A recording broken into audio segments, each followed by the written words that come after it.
আমন্ত্রণ জানাচ্ছি news hour extra অনুষ্ঠানে। আজকের শিরোনাম বাজেট বিগ বিজ।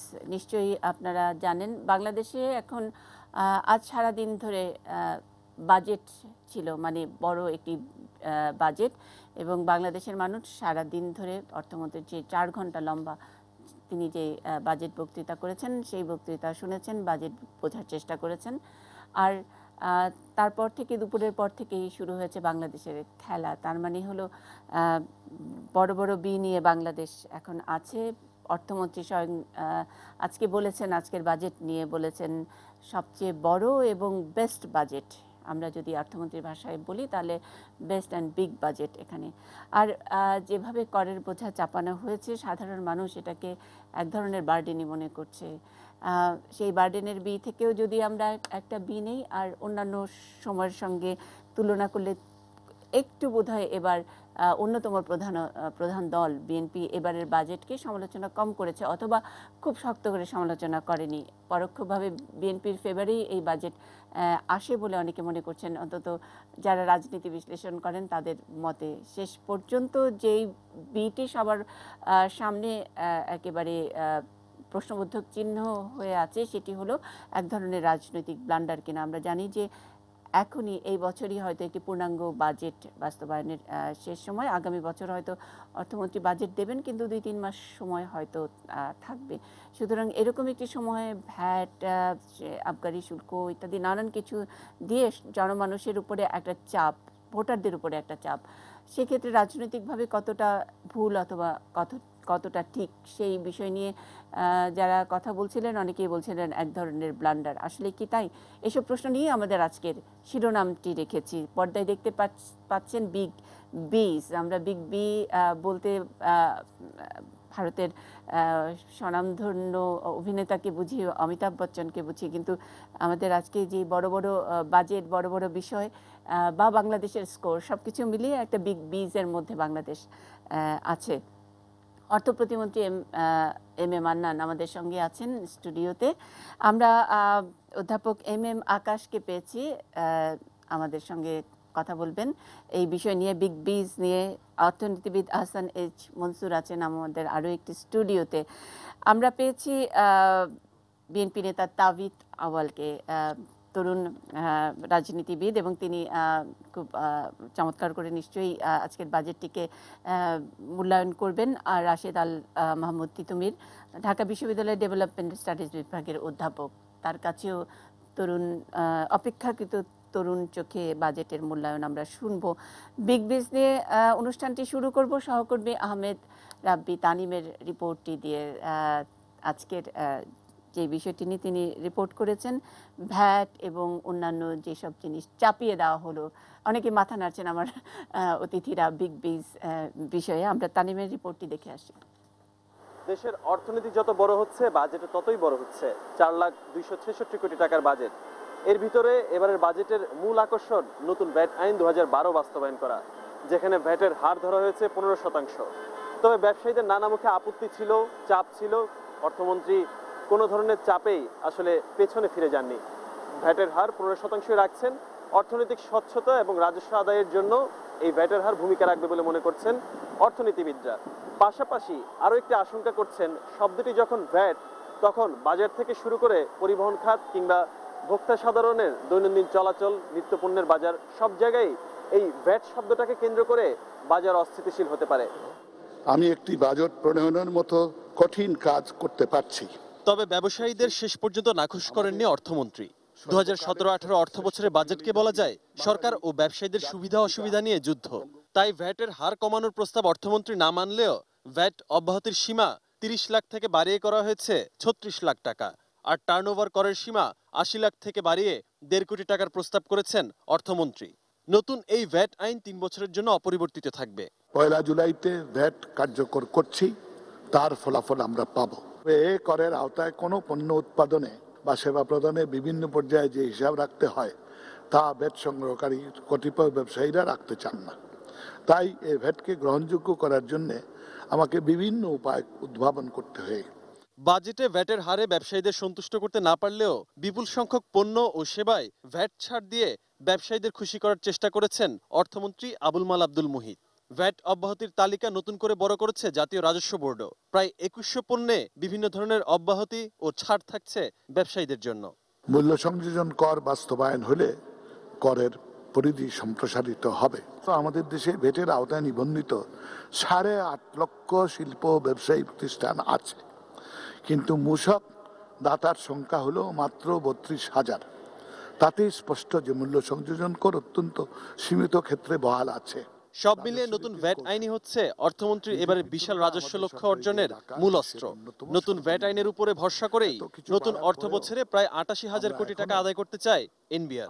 ঠিক আছে, 2000 আইটেম বাদ দেওয়া হয়েছে, এটা ভালো, সরকারের একটা গুড স্টেপ এটা। কিন্তু তারপরও যে 15% আগে বিভিন্ন পার্সেন্টেজে নেওয়া হতো, এখন এটা একটা ইউনিফর্ম পার্সেন্টেজে সরকার নেওয়ার যুক্তি দেখেছে। আমি মনে করি ইউনিফর্ম একটা রেটে থাকাই ভালো। করের হারটা একটু বেশি, 15%। এটি ওই সাধারণ যে কর নীতিমালা তার সঙ্গে সঙ্গতিপূর্ণ হয় না, হয়তো কোনো প্রেশারে বা কোনো কাজে এটা করতে হয়েছে। ভ্যাট, ইনকাম ট্যাক্স সব জায়গায় যদি আপনি যদি আওতা না বাড়াতে পারেন, তাহলে করের হার বৃদ্ধি করতে করতে এক সময় সেটি একটি অত্যাচারের পর্যায়ে চলে যায়। আহমেদ রাব্বি, তানিম, এটিএন নিউজ, ঢাকা। আমি একটু অধ্যাপক এম এম আকাশের কাছ থেকে একটু শুনতে চাই। তামিম তার রিপোর্টে যেটা বলছিল যে ব্যবসায়ীদের শেষ পর্যন্ত নাকচ করেননি অর্থমন্ত্রী। আসলে অর্থমন্ত্রী ব্যবসায়ীদের নাকচ না করতে চেয়ে জনগণকে একটু নাকচ করলেন কিনা এই ভ্যাটের বিষয়টি নিয়ে, আসলে কার অনুকূলে বাজেট হলো? এম এম আকাশ। দেখুন, ভ্যাটকে আসলে ব্যয়ভারটা মানে ভ্যাটের ট্যাক্সটা কে দেয় যদি আমরা আমাদের দেশে দেখি, তাহলে আলটিমেটলি ভোক্তাই তো দিচ্ছে। ব্যবসায়ীরা এটা কালেক্ট করছে ভোক্তাদের কাছ থেকে, করে তারপর সরকারকে দিচ্ছে। সুতরাং ব্যবসায়ীদের এতে এত হইচই কেন তারা করলো, এটা আমি ঠিক বুঝতে পারলাম না। তবে এরকম ধারণা করা হয় যে ব্যবসায়ীরা আগেও ভ্যাট তুলতো, কিন্তু ভ্যাট জমা দিত না। এবং এখন যেহেতু অনলাইন সিস্টেম চলে আসছে, সুতরাং এখন তো সমস্ত ট্রানজ্যাকশনের হিসাবপত্র সরকারের কাছে চলে যাবে, এটা আর গোপন করা যাবে না। তখন ব্যবসায়ীদেরকে 15% ট্যাক্স দিতে হবে। তবে তারা আবার আরেকটা সুবিধাও পাবে, সেটা হলো যে তাদের যদি ডাবল ট্যাক্সেশন হয়, তারা দেখাতে পারবে যে আগে যদি আমি ভ্যাট দিয়ে থাকি, তাহলে আবার ওটার উপর ভ্যাটের উপর ভ্যাট যাতে আমি না দিতে পারি, সেই রিসিপ্ট বা সেই দলিল দেখালে পরে সেই টাকাটা তারা সরকারের কাছ থেকে ফেরত পাবে। সুতরাং খুব বড় ব্যবসায়ী যারা ব্যবসা করত ট্রান্সপারেন্টলি এবং ভ্যাট দিত, তারা এতে খুশি হবে। কিন্তু ছোট এবং মাঝারি ব্যবসায়ীরা যারা ভ্যাটের ব্যাপারে একটু দোনমনো ছিল, অথবা ভ্যাট কালেক্ট করলেও ভ্যাট দিত না, তারা একটু বিপদে পড়বে। সেই জন্য তারা প্রথম থেকেই সরকারকে বলছিল যে ভ্যাট হারটা কম হোক। সরকার যে 12%-এ নামেনি, সরকার কিন্তু প্রথমে আমার মনে আছে বলেছিল যে আমি একটু চিন্তা করতে পারি ভ্যাটের হারটা কমানো যায় কিনা। যাই হোক, পরে কমায়নি। কিন্তু যেটা করেছে গভর্নমেন্ট, সেটা হলো সিলিংটা বাড়িয়ে দিয়েছে। তার ফলে টার্নওভার রেট যদি 36 লাখ টাকার কম হয়, তাহলে তাকে ভ্যাট দিতে হবে না। তার মানে মাসে 3-4 লাখ টাকা যারা ইনকাম করে, আমার মুদি দোকানগুলো, তাদের ভ্যাট দিতে হবে না। কিন্তু তাতে একটা প্রবলেম হয়ে যাবে। প্রবলেম যেটা হবে, আমি যদি লাক্স সাবানটা মুদি দোকান থেকে কিনি, তাহলে ওটার উপর ভ্যাট থাকবে না। কিন্তু আমি যদি আগোরা থেকে কিনি, তাহলে ওটার উপর ভ্যাট থাকবে। তাহলে পরে দুটো দাম হবে। তাহলে আগোরা থেকে যিনি কিনবেন তিনি ভ্যাট দিবেন, আর মুদি দোকান থেকে যিনি কিনবেন তিনি দিবেন না। এই প্রবলেমটা কিভাবে সলভ করা যায়, সেটা নিশ্চয়ই মান্নান সাহেব বা আহসান মনসুর বলতে পারেন। আর আরেকটা জিনিস আমি বলবো, সেটা হলো যে সরকার মানে প্রথমে আরেকটা প্রস্তাব ছিল যে যেসব পণ্য গণভোগ্য পণ্য, পাবলিক গুডস, সেগুলোর দাম যাতে না বাড়ে, সেজন্য সেখানে কোনো ভ্যাট না দেওয়া। সেইটা বোধহয় সরকার কিছুটা বিবেচনা করেছে। একটা উদাহরণ আমি বলতে পারি, পাবলিক ট্রান্সপোর্টে সরকার ভ্যাট প্রত্যাহার করে নিয়েছে, কিন্তু পাবলিক ট্রান্সপোর্টের মধ্যেই এসি রেলওয়ে টিকিট, যারা এয়ার কন্ডিশন টিকিট যারা কাটবেন, তাদেরকে ভ্যাট দিতে হবে। যারা এসি কাটবেন না, তাদেরকে ভ্যাট দিতে হবে না। এইভাবে কিছু জি। ফাইনার স্যার আমার এই জায়গায় একটু প্রশ্ন যে এত সব ডিটেলগুলা কি আমাদের জানার সুযোগ আছে কিনা? আমি মানে সাধারণ মানুষের আন্ডারস্ট্যান্ডিং এর জায়গা থেকে একটু বলছি। সেক্ষেত্রে যখন নাকি একটা ভ্যাট মানে একটা বাজেটে যখন নাকি ভ্যাট আরোপ করা হয়েছে এরকম একটি ঘোষণা আসে, তখন তো আপনি মুদির দোকান আর আগোড়ার মধ্যে তো আর কোনো পার্থক্য থাকে না, অথবা সেই এসি বাসের টিকিট আর নন এসি বাসের টিকিটে কোনটায় থাকলো না সেটা তো বাছ বিচার করার তো কখনো অনেক সময় সুযোগও থাকে না। আর আমাদের টেন্ডেন্সিটা তো আমরা জানি, মানে আমরা সেই সাইফুর রহমানের সময় থেকেই আমরা জানি যে জি স্যার এটা ইমপ্লিমেন্টেশনের চ্যালেঞ্জ, এবং ইমপ্লিমেন্টেশনের চ্যালেঞ্জ তো খুব ভালোভাবেই আছে। আচ্ছা, কারণ এখনও এসিআর মেশিনগুলো ওদের কাছে পৌঁছিয়েছে কিনা, এনবিআর সেই সিস্টেম ডেভেলপ করেছে কিনা, বাংলাদেশ ব্যাংকের পেমেন্ট সিস্টেমে সেটা ধরা পড়ে কিনা, এগুলো সবই তো মানে আমি জানি না এটা কতটুকু প্রস্তুতি আছে, এটা তারা বলতে পারবে। যদি ইমপ্লিমেন্টেড না হয় তাহলে এটা নিয়ে একটা মিসমার হওয়ার সম্ভাবনা আছে। যে আপনি কি মনে করছেন না এটা মানে এখনো ইমপ্লিমেন্টেশনের সেরকম কোনো প্রস্তুতি নাই, এবং এখানে একটা হযবরল হবারই কথা রয়েছে আপনার গবেষণা? জি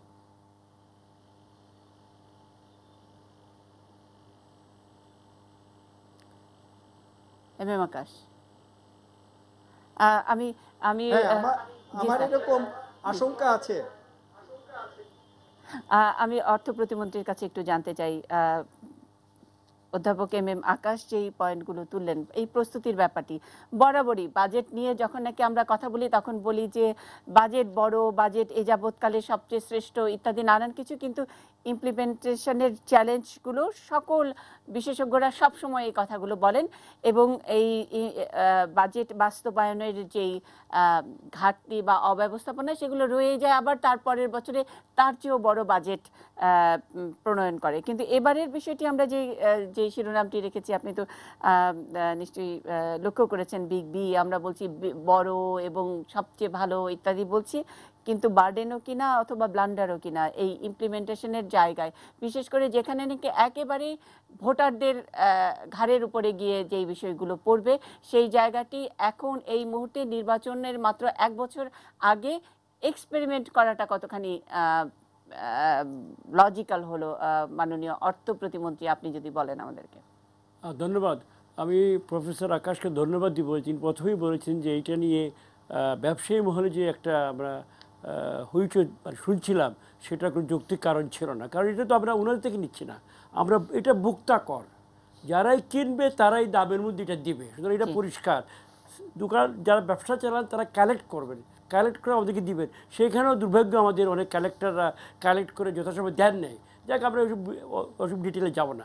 সেকেন্ড যে পয়েন্টটা আপনি বললেন বা জিজ্ঞেস করলেন যে আমরা তৈরি কিনা ইত্যাদি, যে কোনো নতুন কাজ করতে গেলে প্রথম দিকে কিছু হোঁচট খেতেই হয়, আমরা অস্বীকার করবো না। তাই বলে বসে থাকলে হবে না, উই মাস্ট স্টার্ট। এবং নানা ধরনের এখানে আজকালকার যে টেকনোলজি আছে অ্যাভেলেবল, আমরা মনে করি যদি একটু উভয় পক্ষ আমরা কোঅপারেট করি, ব্যবসায়ী মহল এবং আমরা তো বলছি আমরা বিনা শুল্কে কম দামে বাকিতে ইনস্টলমেন্টে আমরা ইসিআর ইলেকট্রনিক ক্যাশ রেজিস্টার বা অন্য নামে যেই বলুন না কেন আমরা দিতে রাজি আছি। সমস্যাটা হলো কিছুই না, আমরা একটা একদিন পর্যন্ত আমরা একটা মিস আন্ডারস্ট্যান্ডিং ছিল, এখানে বলা হচ্ছিল যে ব্যবসার উপরে কর, কখনো ব্যবসার উপরে কর নয়। আর সেকেন্ড যে আসপেক্টটা প্রফেসর আকাশও বলছিলেন, আমিও বলছি, যদি জনগণের জন্য সত্যি আপনি বলেন, আপনি দু একবার বলেছেন কথাটা যে জনগণের উপর চাপ পড়বে, জনগণ বলতে যদি আমরা নিম্ন আয়ের জনগণ বুঝি, প্রায় আমাদের দেশের জনগণের প্রায় 60 থেকে 70% মানুষ, যাদেরকে আমরা প্রচলিত অর্থে নিম্ন আয়ের ভাবতে পারি, তারা কিন্তু এই ভ্যাটের অভিজ্ঞতার বাইরে থাকবেন। যেমন ধরুন চাল, ডাল, তেল, শাক, সবজি, মাছ, কৃষিজ পণ্য, বাসের ভাড়া, লঞ্চের ভাড়া, এইগুলা সম্পূর্ণভাবে ভ্যাটের আওতায়। জীবন রক্ষাকারী ওষুধ যেগুলো আমরা মানবমিতি ব্যবহার করি সেইটা ভ্যাটের আওতায়। সুতরাং আমরা যদি কল্যাণের দিক থেকেও দেখেন, আমরা মনে করি যে আমাদের কৌশলটা সম্পূর্ণ কল্যাণমুখী। আমরা আমাদের নিম্ন আয়ের মানুষদেরকে আমরা চাপ দিতে চাই নাই, এবং আমরা সঙ্গত কারণে আমরা সেখানে লিখেছি। আপনি লক্ষ্য করবেন আমাদের দেশে 16 কোটি মানুষের দেশ, মাত্র 12 থেকে 14 লাখ লোক আমরা ট্যাক্স দেই, ইনকাম ট্যাক্স, প্রত্যক্ষ ট্যাক্স। সেখানে এই যে ক্রয় বিক্রয়ের উপরে ট্যাক্সটা এইটি এমন কোনো ব্যাপার নয় যে আমরা ওদের উপরে গিয়ে পড়ে গেছে। সুতরাং সব দিক থেকে বিবেচনা করে বিগ বলুন, ব্রেভ বলুন, বোল্ড বলুন, বাংলাদেশ বলুন, এই বাজেট একটা চমৎকার বাজেট হয়েছে। এবং সাইজ নিয়ে যে প্রশ্নটা, ৭৩-এর বাজেট ৭২ থেকে বড় ছিল, ৭৫-এর বাজেট ৭৩ থেকে বড় ছিল, এটা ক্রমবর্ধমান। সুতরাং এইবারকার বাজেট যে আগের বাজেট থেকে বড় হবে এই সব কোনো সন্দেহ নেই, কিন্তু ইতিমধ্যে আরও এক্সেলারেশনটা বেশি হয়ে গেছে। আমাদের অর্থনীতির সাইজ পূর্বের আনুপাতিক অনেক বড় হয়েছে। তাছাড়া আমরা যে সকল মেগা প্রকল্প নিয়েছি, আমরা দেশটাকে বলতে গেলে এটা নতুন মাত্রা নিয়ে যাচ্ছি। আমরা মধ্যম আয়ে ঢুকেছি, আমরা এমন সব প্রকল্প হাতে নিয়েছি যেগুলো আমাদের পূর্বপুরুষরা চিন্তা করতে পারেনি। ঘরে ঘরে বিদ্যুৎ, আমরা গভীর সমুদ্র বন্দর, আমরা double track railway, 4 lane railway, আমরা নতুন সমুদ্র বন্দর, আমরা 8 কিলোমিটার লম্বা পদ্মা সেতু, এগুলো তো আমাদের পূর্বপুরুষরা কখনো চিন্তাই করেনি। সুতরাং এগুলো বাস্তবায়ন করতে গেলে আমাদের কিছুটা ত্যাগ স্বীকার করতে হবে। সুতরাং আমরা মনে করি সার্বিক বিচারে উন্নয়ন অর্থনীতির এই পর্যায়ে আমরা একটা বড় বাজেট নিয়ে আমাদের পরীক্ষা নয়, জি ক্যালকুলেট ওয়েট আমরা এটা করছি, ক্যালকুলেট ওয়েট, মানে টাইমিংটা ঠিক আছে। মানে তাইলে এটাকে আমরা কি ডেলিভারেট বলবো যে এই সময়ে আপনারা করছেন, পরীক্ষামূলক নয়, আপনারা হিসাব নিকেশ করে করেছেন, সেটা আসলে ব্লান্ডারে গিয়ে হবে না, যে কারো উপরে জনগণের উপরে কোনো অসন্তোষ তৈরি করবে না। এতদিন ধরে যে উন্নয়নের জোয়ার ইত্যাদি সেগুলো গিয়ে যোগফল গিয়ে ভোটের বাক্সে গিয়ে অন্য কিছু হবে না। আমরা যে গতি অর্জন করেছি এটা ধরে রাখতে হবে। বর্ধিত পরিমাণে একটা তরুণ যখন যুবক হবে তাকে বেশি খাবার দিতে হবে। আমাদের অর্থনীতি তারুণ্যের পর্যায়ে থেকে যখন যৌবনে ঢুকছে, তাকে বেশি অক্সিজেন দিতে হবে, বেশি গ্লুকোজ দিতে হবে, বেশি খাবার দিতে হবে। সুতরাং আমাদেরকে বেশি করে অর্থ যোগান দিতে হবে। সেখানে আমরা আমাদের নিম্ন আয়ের মানুষকে বাদ দিয়ে আমরা নানাভাবে নতুন নতুন পরীক্ষা নিরীক্ষা করছি, কিন্তু আমরা এই ঝুঁকিগুলো করতে হিসাব করি। স্যার সেটাই, পরীক্ষার জন্য এটা খুব জুৎসই সময় কেনার, মানে টাইমিং তো একটা বড় একটা ব্যাপার। সেটা আপনি মনে করছেন যে এটা ঠিকই আছে পরীক্ষা নিরীক্ষার জন্য আমাদের জন্য। কিন্তু যে কোনো রাজনৈতিক দলের জন্য যখন আমরা নির্বাচিত হয়ে রাজনীতিতে যখন আমরা ক্ষমতায় আসি, নির্বাচন সবসময় আমাদের মাথায় থাকে। আজ হোক কাল, প্রধানমন্ত্রী চাইলে এই আগামী মাসে নির্বাচন কিন্তু দিতে পারেন, তার কোনো সাংবিধানিক বাধা নেই। সুতরাং যে নির্বাচনের বাজেট করছি এটা ঠিক নয়। আর এই বছর তো এখন 1.5-2 বছর বাকি আছে নির্বাচনের নর্মাল নিয়মে। সুতরাং এটা মোটেও নির্বাচনের বাজেট নয়, ধারাবাহিকতার বাজেট, এবং ক্রমান্বয়ে আমাদের বাজেট বেড়ে যাচ্ছে, সেই অনুসারে অধিক পরিমাণে বাড়ছে। আগামী বছর আরও বেশি বাড়বে বলে আমার মনে হয়। জি স্যার, আমরা শুনবো। আপনি যে তারুণ্যের কথা বললেন, তো তারুণ্যে আরও বেশি ফিডিং দরকার, মানে আমরা এই অর্থনীতির অনেক বেশি কি বলবো ইনসেন্টিভ দরকার বোধহয়, সেটাই মিন করেছেন। ইনসেন্টিভের নানান জায়গা নিয়ে কিন্তু প্রশ্ন আসে। তরুণরা, অপেক্ষাকৃত তরুণরা আমাদের আজকের আলোচক হিসেবে আছেন, তারা কথা বলবেন। অধ্যাপক অর্থনীতিবিদ আহসান এইচ মনসুর আছেন আমাদের সঙ্গে, আছেন তাবিত আওয়াল আছেন। আমরা দুজনের কাছেই যাব। রাশেদ আল মাহমুদ তিতুমিরও আছেন। একটা ছোট্ট বিরতি নিয়ে আসছি, দর্শক থাকবেন আমাদের সঙ্গে।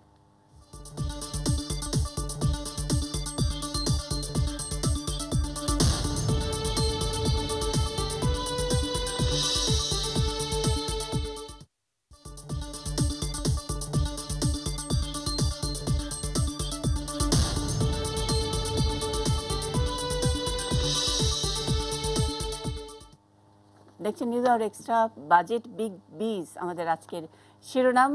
বিরতিতে যাবার আগে তারুণ্যের কথা শোনার একটা আকাঙ্ক্ষা তৈরি করে গেছি। আমাদের সঙ্গে তাবিত আওয়াল আছেন, কিন্তু তার আগে আমি অর্থনীতিবিদ আহসান এইচ মনসুরের কাছে একদম স্পেসিফিক বিষয়টি নিয়ে যেতে চাই। আর্থিক শৃঙ্খলার বিষয়টি সুসংহত না করে আমরা যে বিষয়টি, মানে 15,000 কোটি টাকা যেটা ব্যাংকগুলোকে, মানে সরকারি ব্যাংকগুলোর জন্য যে কি বলবো ইনসেন্টিভ যেটা করা হলো, স্যার এইটা আসলে আমাদের এই সার্বিক ব্যবস্থাপনাকে কোথায় প্রশ্নের মুখে ফেলবে কি না? এই যদি আমরা খুব ছোট ছোট করে হিসাব করি, 15,000 কোটি টাকার মধ্যে 4,000 কোটি টাকা তো আমরা হলমার্কের কথাই জানি, এর বাইরে তো আরও অনেক বেশি টাকা পাচার হয়ে যাওয়া, চুরি হয়ে যাওয়া, এবং আমরা জানি যে কেন্দ্রীয় ব্যাংকেরও কোনো আসলে সেই অর্থে নিয়ন্ত্রণ নাই। সেই আর্থিক শৃঙ্খলার সুসংহতর বিষয়টি একটু প্রশ্নবিদ্ধ হচ্ছে না? দেখুন, আর্থিক খাত নিয়ে আমার মনে হয় যে সরকার এখনো সিরিয়াসলি কিছু ভাবছে না। তা না হলে পরে আর্থিক খাতের এই দুর্দশা আমরা দেখতাম না। আর্থিক খাত সরকারি আর্থিক খাত একটা আছে, বেসরকারি খাত আছে, দুটোই কিন্তু চাপের মুখে আছে এবং ভয়ানকভাবে চাপের মুখে আছে, এবং সেটার মূলে কিন্তু এক ধরনের গভর্নেন্স প্রবলেম বিরাজমান, যেটা দূর করার জন্য কোনো প্রচেষ্টা এখন পর্যন্ত দেখা যাচ্ছে না। এটা একটা দিক। 2 নম্বর দিক যেটা হচ্ছে, আমরা দেখছি প্রত্যেক বছর বাজেটে কয়েক হাজার কোটি টাকা করে দেওয়া হচ্ছে। এই টাকাটা যাচ্ছে সরকারি ব্যাংকগুলোকে আবার রিক্যাপিটালাইজ করার জন্য, কিন্তু বিনিময়ে আমরা কি পাচ্ছি? এবছর বিশেষ করে লক্ষণীয় আরও হচ্ছে যে এক্সাইজ ডিউটি দেওয়া হচ্ছে টাকা ব্যাংকে রাখার জন্য, যেটা আমি কোনোদিন কোথাও শুনি নাই যে টাকা ব্যাংকে রাখার জন্য আমাকে ট্যাক্স দিতে হবে। এটা এটা এটা গত বছর থেকে এটা চাপানো হয়েছে, এবছর চাপটাকে আরও বৃদ্ধি করা হলো। সেটা আমি মনে করি যে অন্যায়। 2 নম্বর হচ্ছে যে এই টাকাগুলো দিয়েই হয়তো আংশিকভাবে হলেও এই রিক্যাপিটালাইজেশন করা হচ্ছে, যে অর্থটার কোনো আমাদের কাছে অ্যাকাউন্টেবিলিটি নেই। আমাদের টাকা নিয়ে ব্যাংকগুলোকে বাঁচিয়ে তোলার নামে দিচ্ছেন, কিন্তু সেগুলো কেউ না কেউ বড় গোষ্ঠী তারা কেউ ওখান থেকে পাম্প করে নিয়ে যাচ্ছে। অ্যাবসলিউটলি। মরা ঘোড়াকে তো লাথি মেরে কোনো লাভ নেই, ও ঘোড়া তো উঠবে না। আমাদের যে ব্যাংকগুলো আছে, সরকারি ব্যাংকগুলো 45 বছর হয়ে গেল, তারা নিজ পায়ে দাঁড়াতে পারে নাই, আগামীতেও পারবে না। বিশেষ করে গভর্নেন্সের এই হাল হলে সেটার কোনো সম্ভাবনাও নাই। কাজে এই প্রেক্ষাপটে আমি মনে করি যে এই টাকাগুলো একেবারেই নদীতে ঢালার মতো অবস্থা হয়েছে। তাহলে তো স্যার মানে ওই যে উদ্দেশ্য, দর্শন, বাজেট, জনমুখী ইত্যাদি এগুলো নিয়ে তো তাহলে প্রশ্নই ওঠে। দেখুন, টাকা আমাদের লাগবে, রাজস্ব আহরণ করতে হবে, কিন্তু যে কোনো মূল্যে নয়, যে কোনোভাবে নয়। সঠিকভাবে রাজস্ব আহরণের অনেক উপায় আছে, সেগুলো সরকারকে ভাবতে হবে, এবং এনবিআরকে একটু কাজ করে রাজস্ব আদায় করতে হবে। এই বসে বসে ব্যাংকাররা রাজস্ব কালেক্ট করে দিবেন, সেটাই কালেক্ট হবে। বসে বসে ইম্পোর্ট স্টেজে ওই চাঁদা ধরার মতো করে আমরা সাপ্লিমেন্টারি ডিউটি, এই ডিউটি করে ভ্যাট কালেক্ট করে নেব, একটু গা খাটিয়ে কষ্ট করে ট্যাক্সটা কালেক্ট করব, এই মনোবৃত্তিটা বাদ দেওয়া ভালো। আমি মনে করি যে অতি সহজে এনবিআরকে কিছু সুযোগ করে দেওয়া হচ্ছে রাজস্ব আহরণে, সেটা ঠিক নয়। আমাদেরকে তাদেরকে দিতে হবে যে ট্যাক্স বেস বড় করা হোক, রেটকে যেন আর কোনোভাবে আমরা বৃদ্ধি করার চেষ্টা করি। অনেক দিন ধরেই কথা হচ্ছে, কিন্তু ট্যাক্স নেটটা না বাড়িয়ে, ট্যাক্স নেট তো এক ধরনের আসলে গুড ম্যানেজমেন্টের চাপও তো হতে পারে। আমাদের যেই হিসেব আছে যে প্রায় 80 লক্ষ মিডল ক্লাস আছে, যারা অনায়াসে একটা ট্যাক্স নেটের মধ্যে আসতেই পারে। মিডল ক্লাস যখন ট্যাক্স নেটের মধ্যে আসবে, তখন তো এক ধরনের জবাবদিহিতা, স্বচ্ছতা, গুড গভর্নেন্স, সেগুলোর তো হইচই চেঁচামেচি সবসময় থাকবে, এবং গভর্নমেন্টও সেই ক্ষেত্রে ভালো পারফর্ম করবে। সেটা না বাড়িয়ে কেন আমরা ভ্যাট, কেন আমরা বিশেষ বরাদ্দ ইত্যাদি এগুলো দিয়ে, অথবা রুগ্ন ব্যাংকগুলোকে আমরা বাঁচিয়ে তোলার জন্য একটা বিশেষ সুবিধা ইত্যাদি দিয়ে অন্যদিকে নিচ্ছি? না, দেখুন, ভ্যাটকে এটার সাথে জড়ানোটা ঠিক না, কারণ ভ্যাট ছিল, ভ্যাট থাকবে, 15% হারে ছিল, 15% হারে আছে বা থাকবে, সেখানে এই বিতর্কে আমি যাচ্ছি না। আমি যেটা বলবো, সরকার একটা ভালো দিক করেছেন, কর হার যদি করের বেসটা বাড়াতে হয়, এবছর এই এক্সেমশন লিমিটটাকে বাড়ায় নাই। বাংলাদেশই হয়তো একমাত্র দেশ যেখানে গড় আয়ের দ্বিগুণেরও বেশি হচ্ছে এক্সেমশন লিমিট। এটা হলে তো আমার কর নেট বাড়বে না। কাজেই আমি মনে করি যে যেটা রাখা আছে 2,50,000, এখানে আগামী 5 থেকে 10 বছর এটা ফিক্স করে রাখুক। আস্তে আস্তে দেখা যাবে যে করের আওতায় অনেক বেশি লোক চলে আসবে, এবং তাদেরকে তখন কাল্টিভেট করতে হবে ফর ট্যাক্স কমপ্লায়েন্স। এটা একটা ভালো দিক এই বাজেটে আছে। তারপরে আমি বলবো যে কর আদায় শুধুমাত্র ঘরে বসে করলে হবে না। সরকার বলেছিলেন আগে 2 বছর আগের বাজেটে যে তারা বাড়ি থেকে ট্যাক্স কালেক্ট করবে, যাদের বাড়িওয়ালা বা তাদের বাড়ি ভাড়া থেকে ট্যাক্স কালেক্ট করবেন, কিন্তু কার্যত কি দেখা গেল? কিছুই হয় নাই, কোনো সার্ভে হয় নাই, কোনো অ্যাসেসমেন্টের ভিত্তি হয় নাই, এবং কোনো রেভিনিউও আসে নাই। তৃতীয় কথা বলি, আমি ওয়েলথ ট্যাক্সের কথা বলা হচ্ছে। আমি কেন বলছি এই কথাগুলো? ওয়েলথ ট্যাক্সের কথা বলা হলো, প্রকৃতপক্ষে এটা একটা সারচার্জ হিসাবে ইনকাম ট্যাক্সের উপর বসিয়ে দেওয়া হলো। তারা ওয়েলথের মেজারমেন্টে গেলেন না, তারা বলে দিলেন যেভাবে ইনকাম ট্যাক্স রিটার্নে যে ওয়েলথ 1950 সালে বাড়ি কিনেছে ঢাকাতে 1 বিঘা বাড়ি, তখন 50,000 টাকা পাওয়া যেত, সে 50,000 টাকায় কেনা বাড়িকে তারা ওয়েলথ হিসাবে দেখাচ্ছেন। আর যারা এখন 1 ছটাক জায়গা কিনছে তাকে 10 কোটি টাকা দিচ্ছে, সেটাকে ওয়েলথ হিসাবে দেখাচ্ছে। এটা কিভাবে কম্পেয়ারেবল হয় আমি জানি না, এনবিআর-এর কাছে সেটা কম্পেয়ারেবল। কাজে এই যে ইনইকুইটেবল একটা ওয়েলথের বেসিস করা হলো, এবং সেই ভিত্তিতে তারা বলছে সারা বাংলাদেশে 1100 লোক যাদের সম্পদ নাকি 2 কোটি টাকার বেশি। এটা একটা অবিশ্বাস্য ঘটনা। গুলশানে মাপলেও 1100 লোকের বেশি পাওয়া যাবে। কিন্তু এই ধরনের অবিশ্বাস্য একটা স্ট্যাটিস্টিক্স দিয়ে আমরা বলছি যে এই খাত চলতে পারে, সেটা তো চলতে পারে না। তাদেরকে একটু খাটতে হবে, তো একটু সায়েন্টিফিক অ্যাপ্লিকেশন তো করতে হবে, সার্ভে করতে হবে, সেগুলোকে জাস্টিফাই করতে হবে। কোথায় আমাদের এনবিআর এর লোকরা? তারা চাঁদা তুলতেই ব্যস্ত, নাকি আসল কাজে ব্যস্ত থাকা উচিত? স্যার, অনেক অবিশ্বাস্য তথ্য আমাদের সামনে মাঝে মধ্যেই হাজির হয়। নিশ্চয়ই আপন জুয়েলার্সের যেই ডিবেটের কথা গত কয়েকদিন ধরে আমরা শুনছিলাম, যে এরকম হাজার হাজার কোটি টাকার স্বর্ণ ব্যবসা ইত্যাদি যেখানে আছে, সেখানে মাত্র 8 লাখ টাকা ওনার কর সীমা। এরকম অনেক অবিশ্বাস্য তথ্যের মধ্যে আমরা থাকি বাংলাদেশে। আমি তাবিত আওয়ালের কাছে একটু যেতে চাই। তাবিত আওয়াল, তরুণ, অপেক্ষাকৃত তরুণ এবং তরুণ চোখে বাজেটের বিশ্লেষণ আমরা শুনবো। আমরা শুরুতেই এই বিগ বিজের মধ্যে বলেছি যে এবার বোধহয় বিএনপির জন্য একটু কমফোর্টেবল। কি বলবেন আপনি? ধন্যবাদ। দেখেন, এখানে বিএনপি বা যে কোনো রাজনৈতিক দল বা রাজনীতি যারা করে, এরকম একটা বাজেট কারোর জন্য কমফোর্টেবল বলা ঠিক না, যেখানে জনগণ স্বতঃস্ফূর্তিভাবে কিছু পাচ্ছে না, বা যেখানে মানে আমরা বলি জনগণের উপরেই আমরা আয়কর চাপিয়ে দিচ্ছি বা ভ্যাট চাপিয়ে দিচ্ছি বা আমাদের রাষ্ট্রীয় আদায় চাপিয়ে দিচ্ছি। এটা কিন্তু কখনোই খুশির লক্ষণ হতে পারে না। আর দেশের ভবিষ্যতে যে অন্ধকারের দিকে চলে যাচ্ছে, এটাই লক্ষণ এই বাজেট দিয়ে আমরা ধরে নিতে পারছি। একটু আগে কথা বলেছিলেন অনেক ব্যবসায়ীদেরকে দিয়ে, তারপরে কিছু সাধারণ জনগণকে দিয়ে টিভিতে দেখিয়েছিলেন, এবং কিছু অর্থনীতিবিদরাও আছেন আপনার স্টুডিওতে। তবে একটা জায়গায় এই বাজেটটা কিন্তু এড়িয়ে যায় সব জায়গায়, সেটা হলো তরুণদের ব্যাপারে এবং যুবকদের ব্যাপারে। যদি কেউ আজকে ডকুমেন্টটাকে যদি বিশ্লেষণ করেন, তরুণ এবং যুবকদের ব্যাপারে কি আছে, কিছু ট্রেনিং, কিছু আইটি সেন্টার, কিছু স্কুলে কিছু ক্লাস। আসলে কিন্তু কি তরুণ আর এই যুবক যারা 15 বছর থেকে 35 বছর পর্যন্ত যাদের বয়স সীমা, বাংলাদেশের ভবিষ্যৎ তো এখানেই। আর আজকের বাজেটে বলা হচ্ছে Bangladesh the time is now. আমি অত্যন্ত খুশি এই স্লোগানটা শুনে, পজিটিভলি কথা বলছি। আসলে বাংলাদেশের সময় হলো এখন, তবে আমরা কিন্তু এখনের সময়টাকে পুঁজি করতে পারছি না, এটাই হলো দুঃখজনক কথা। আমাদের বাজেট বেড়ে যাচ্ছে, অনেক সময় রাজস্ব আয়ও বেড়ে গেছে। ওটার তুলনায় যদি দেখেন প্রাইভেট সেক্টর ইনভেস্টমেন্ট কোনো বেড়েছে? গত 10 বছর ধরে কিন্তু 21 থেকে 22% ছিল, এখনো কিন্তু 21 থেকে 22% রয়ে গেছে। যদি প্রাইভেট বিনিয়োগ না বাড়ে, তাহলে কর্মসংস্থান কেমনে বাড়বে? প্রাইভেট বিনিয়োগেরই মূল রেজাল্ট কিন্তু কর্মসংস্থান। এবং পিপিপি একটা খুব ইন্টারেস্টিং অফার ছিল। পিপিপির রেজাল্ট আমরা ফলো আপ জানি, একেবারে মোটামুটি জিরো। অনেক অফারই আছে, অনেক ইনসেন্টিভই আছে, কিন্তু সবকিছুর ঊর্ধ্বে কিন্তু হলো সুশাসন। একটা বাজেট বাস্তবায়ন করার ভিতরে তো সুশাসন লাগে। এই বাজেটের আওতায় আমরা যারা যুবক বা তরুণ, তারা এই বাজেটকে ধরে পুঁজি বাড়ানোর জন্য কিন্তু সুশাসনের একটা খুবই জরুরি দরকার। গত বছর আপনারা জানেন যে বাজেটের বাস্তবায়ন মাত্র হয়েছে 75%, 75%। এটার জন্য কোনো জবাব দিতে হয়েছে? হয় নাই। এটা নিয়ে কোনো বিশ্লেষণ হয়েছিল?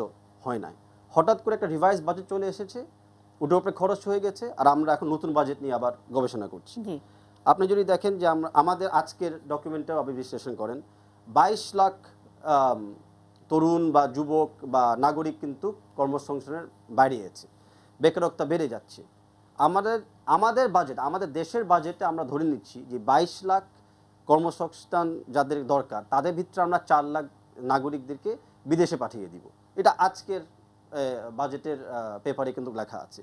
এটাই কি আমাদের প্ল্যানিং? এটাই কি আমাদের ভবিষ্যৎ? যে আমরা শুরুতেই চাচ্ছি যে আমাদের তরুণ সমাজ এবং যুবকরা বিদেশে মাটিতে চলে যাচ্ছে। আর তার ভিতরেও আপনি দেখেন একটা কন্ট্রাডিকশনের ব্যাপার আছে। একদিকে বলছি যে আমাদের রেমিটেন্স বাড়বে, যেটার উপরে আমরা আমাদের দেশের একটা বিশক অর্থনীতির উপরে ডিপেন্ড করি আমরা। গত বছর 16% কিন্তু আমাদের রেমিটেন্স কমে গেছে। রেমিটেন্সের আরেকটা যেই জায়গা আছেন যে ব্যাংকিং সেক্টর, ওটা নিয়ে তো কিছু অর্থবিদরা বলেছেন, আমি আবার সেই কথাগুলো রিপিট করতে চাই না।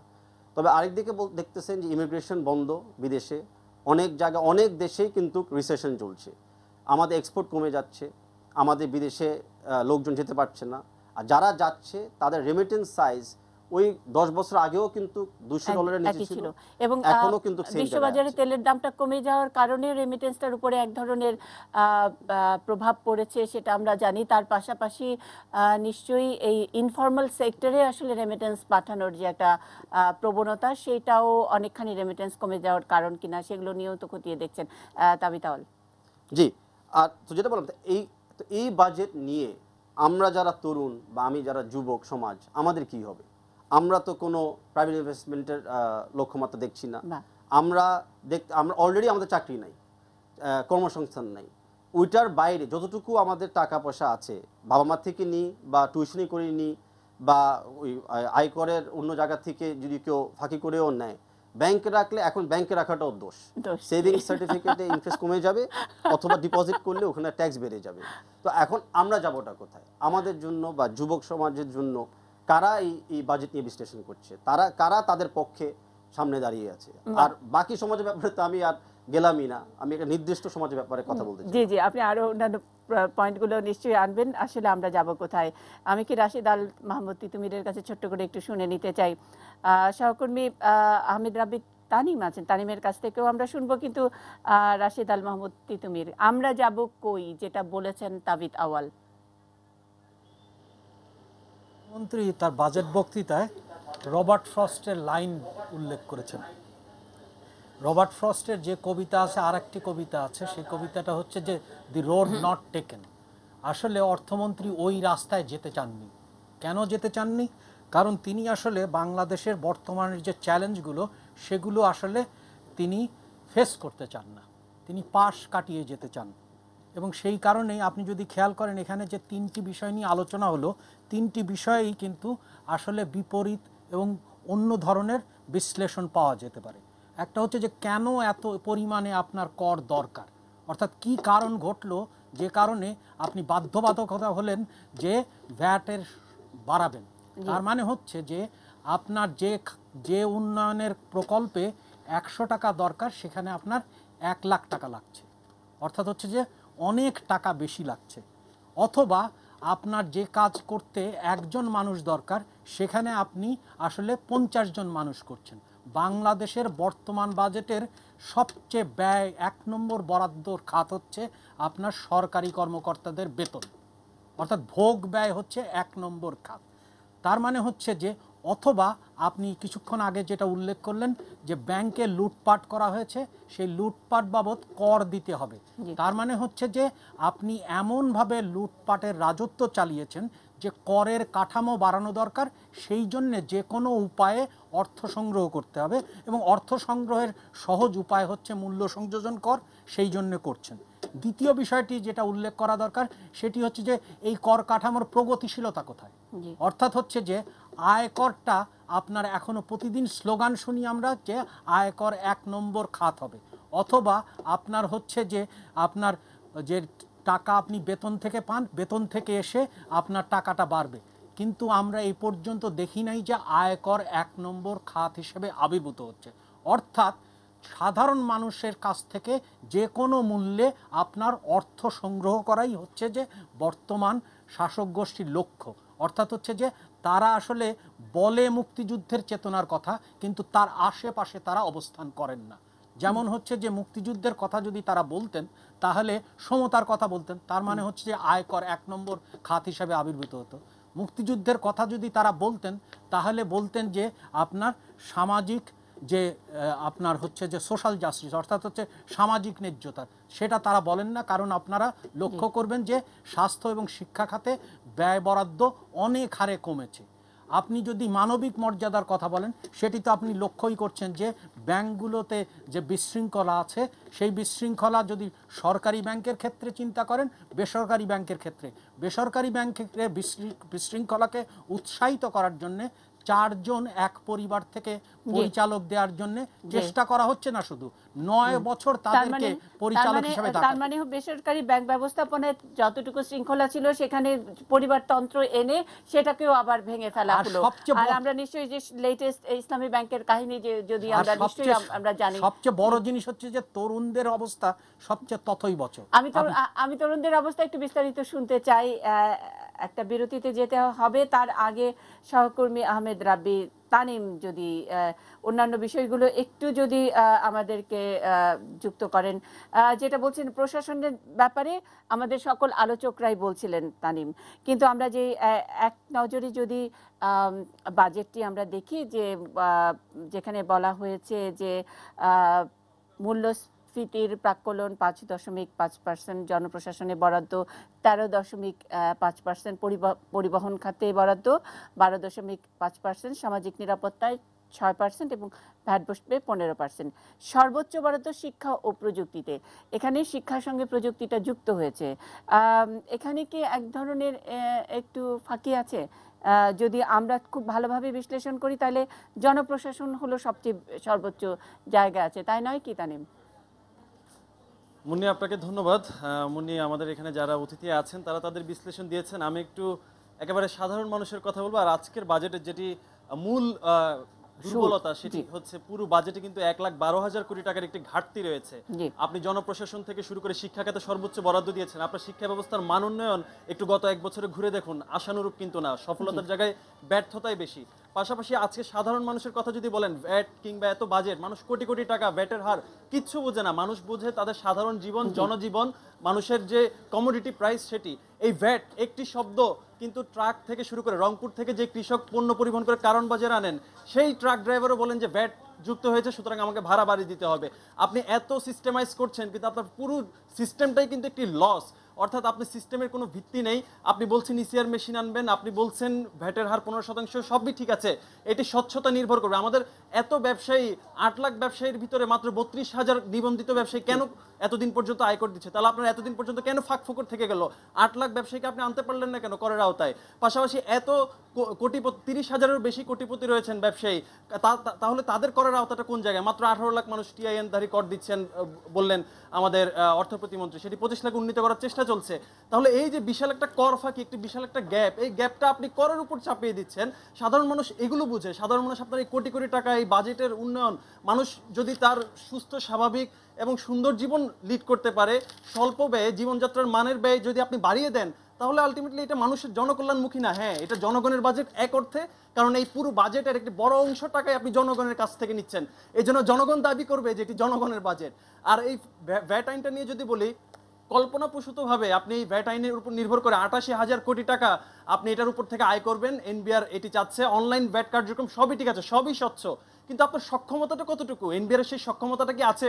2012 সালে ভ্যাট আইন প্রণোদিত হওয়ার পর দীর্ঘ 4 বছর ধরে কাজ করছেন। তানিম খুব একটা চমৎকার জায়গায় গেছেন, সক্ষমতা নিয়েই কথা হচ্ছিল এতক্ষণ। তাবিথ আউয়াল যে প্রশ্ন রেখেছেন যে ইমপ্লিমেন্টেশনের যে ঘাটতিটা, বাজেট যদি আমরা বলি বাস্তবায়নের জন্য সুশাসন লাগে, সকলের কাছেই প্রশ্ন যে সুশাসন বাস্তবায়নের জন্য কি বাজেট লাগে?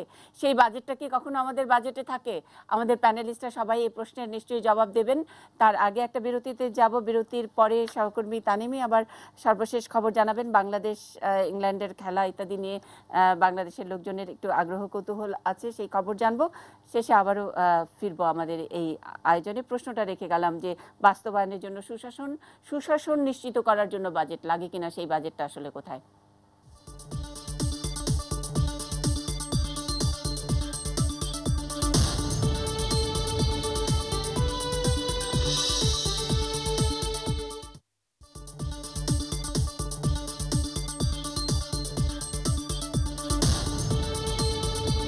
বিরতিতে যাবার আগে যে প্রশ্ন রেখেছি, বাস্তবায়নের জন্য সুশাসন লাগে, সুশাসনের জন্য কি বাজেট লাগে, তাহলে সেই বাজেটটা কোথায়? আমি অর্থনীতিবিদ আহসান মনসুরের কাছেই এই প্রশ্নটা নিয়ে প্রথমে যেতে চাই। দেখুন, সুশাসনের জন্য কোনো টাকারও প্রয়োজন হয় না, কোনো বাজেটেরও প্রয়োজন হয় না, শুধু প্রয়োজন হয় সদিচ্ছা এবং পলিটিক্যাল সদিচ্ছা।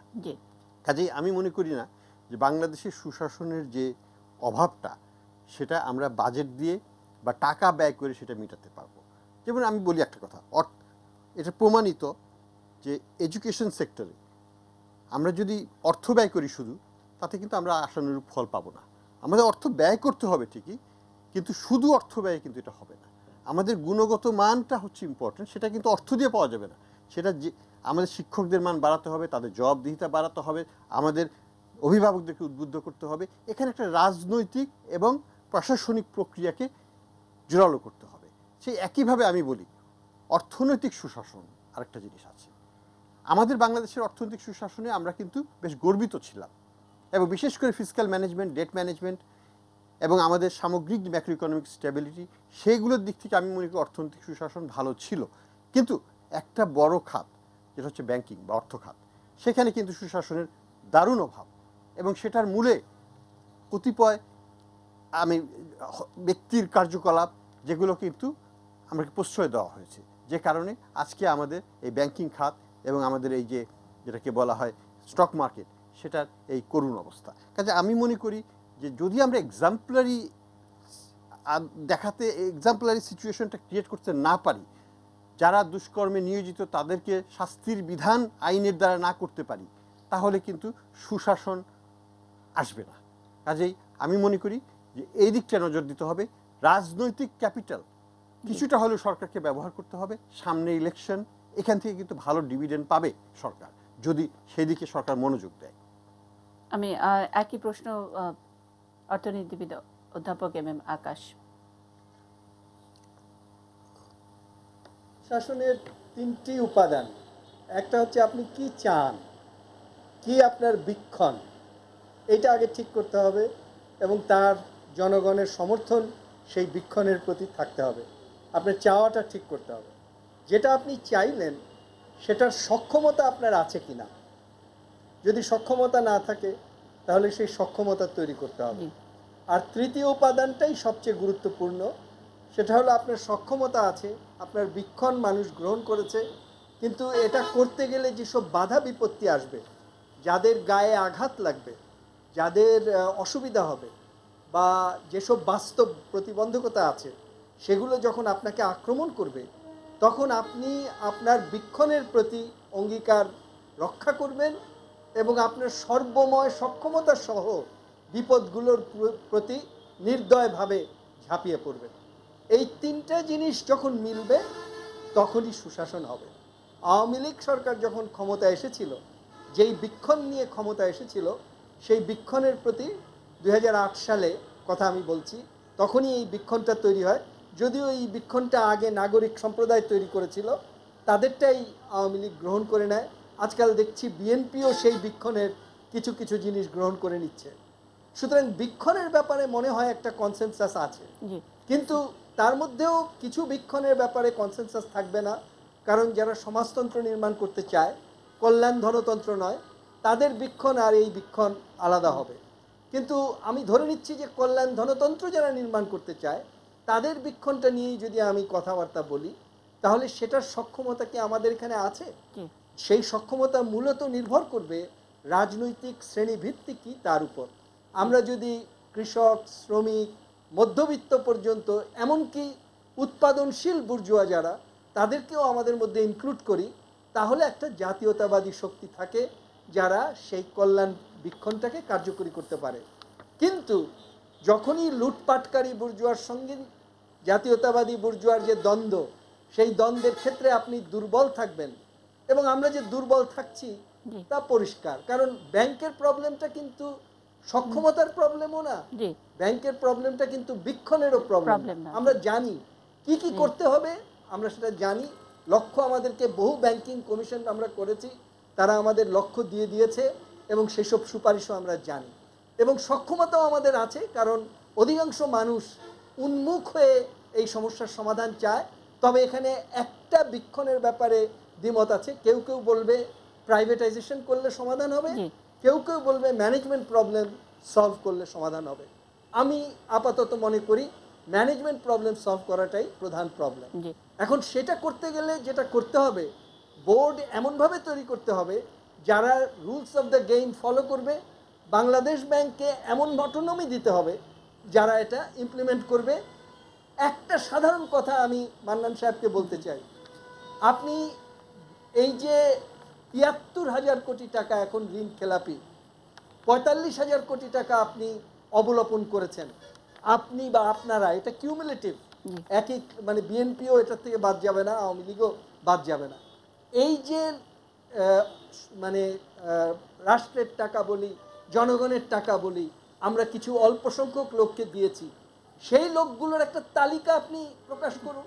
জি আগামীকাল খবরের কাগজে আমরা দেখি 1 কোটি টাকার বেশি ঋণ খেলাপি কারা কারা আছে, এবং আমরা তার পাশে দাগ দিই কে কোন দল করে, এবং আমরা সেই দলকে বলি যে ওই লোকগুলোকে আপনি বহিষ্কার করুন, ওই লোকগুলোকে শাস্তি দিন, এবং এইটা দিয়ে তারপর আপনি নির্বাচনে যান, আপনি অনেক ভোট পাবেন। জি তার মানে স্যার আমরা যে প্রশ্নটার মধ্যে ছিলাম যে বাজেটের বাস্তবায়নের যে সুশাসনের যেই দরকার হয় সেই সুশাসনের জন্য আসলে কোনো বাজেটের দরকার নাই, মানে ইচ্ছা সদিচ্ছাটাই যথেষ্ট। আপনি রুলস অফ দ্য গেমের কথা বললেন, বাংলাদেশ ব্যাংকের স্বায়ত্তশাসন ইত্যাদি নানান কিছুর কথা বললেন। মনিটরিং তো একটা ইস্যু, কিন্তু মনিটরিং বিষয়ে তো একটু মনিটারি ফ্যাক্টর তো থাকেই, সেই জায়গাটাও কি আমরা হিসাব নিকাশ করেছি? মনিটরিং দরকার, এবং বাংলাদেশে প্ল্যানিং কমিশনে ইমেড বলে একটা বিভাগ আছে, সেটাকে আমরা যদি শক্তিশালী করি, ট্রেন করি, এবং আমরা যদি ট্রান্সপারেন্সি বজায় রাখি তথ্যের ক্ষেত্রে, এবং আইসিটি ব্যবহারের ক্ষেত্রে আমরা যদি ই গভর্নেন্স ইন্ট্রোডিউস করি, তাহলে মনিটরিং সক্ষমতার অভাব দ্রুতই আমরা তৈরি করে ফেলতে পারবো। কিন্তু ওটা করতে গেলেই তো সমস্যা, ওটা করতে গেলেই তো ব্যবসায়ীরা বলবে যে না ওই রকম অনলাইন সিস্টেমে ভ্যাট দিতে গেলে আমি পারি না, আমার ইয়ে নাই।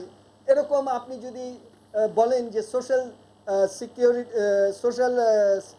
সিকিউরিটি বা সামাজিক কল্যাণের জন্য যেসব ভাতাগুলো আমরা দিচ্ছি, সেগুলো যদি আমরা এখন বলি যে আমরা উপজেলায় সমস্ত নামের তালিকা এবং তাদের যে কে কাকে কত টাকা দিচ্ছি এগুলো আমরা ক্লিয়ার করে দিব, তাহলে পরে তো গ্রামের মানুষ দেখতে পাবে যে কার পাওয়ার কথা আর কে পেলো কে পেলো না। আপনি যদি শাসন ব্যবস্থাকে ডিসেন্ট্রালাইজ করেন, তথ্য অধিকার আইন অনুযায়ী আপনি যদি আমি যেই তথ্যটা চাইলাম, আমি তো এখন সরকারকে বলতে পারি তথ্য অধিকার আইন অনুযায়ী এই তালিকা আমি দেখতে চাই, আমাকে দেখান। কিন্তু এগুলো আছে, কিন্তু এগুলো ইমপ্লিমেন্ট করতে গেলে যার লেজে পা পড়বে সে ছবল মারতে পারে, সেই ছবল মারাটা সহ্য করে তাকে হয় তাকে মেরে ফেলতে হবে ছবল মারার কারণে, অথবা তাকে মানে কোনোভাবে অবশ করে দিতে হবে, অক্ষম করে দিতে হবে, কোনো কৌশল অবলম্বন করতে হবে।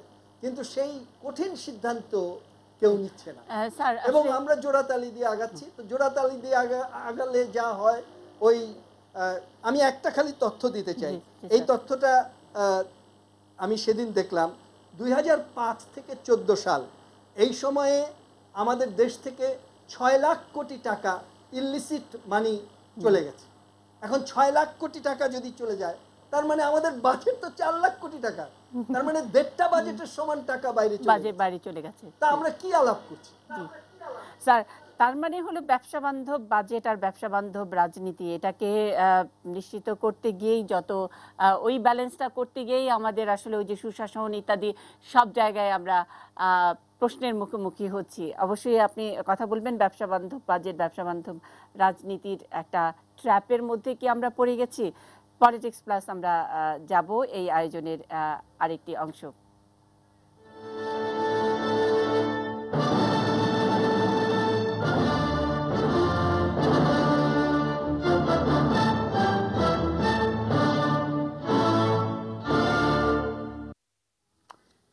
প্রিয় দর্শক, আপনাদের সবাইকে স্বাগত পলিটিক্স প্লাসে। আজকে বাজেটের দিন, সাধারণভাবে একটি বিশেষ আলোচনা চলছে নিউজ আর এক্সট্রায়।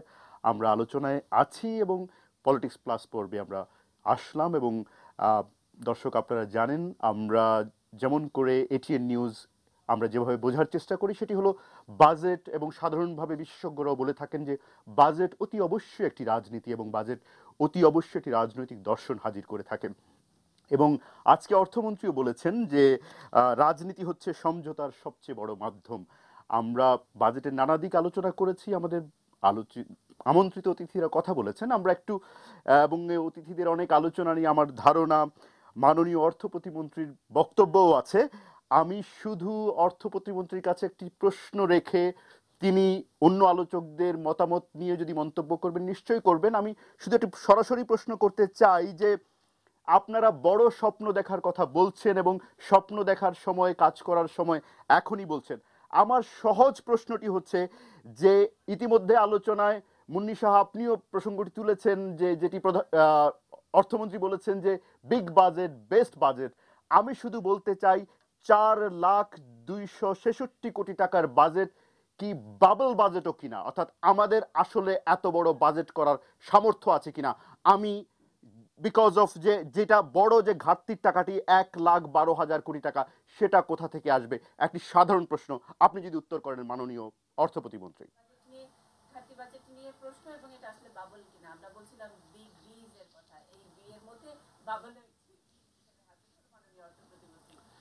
ধন্যবাদ।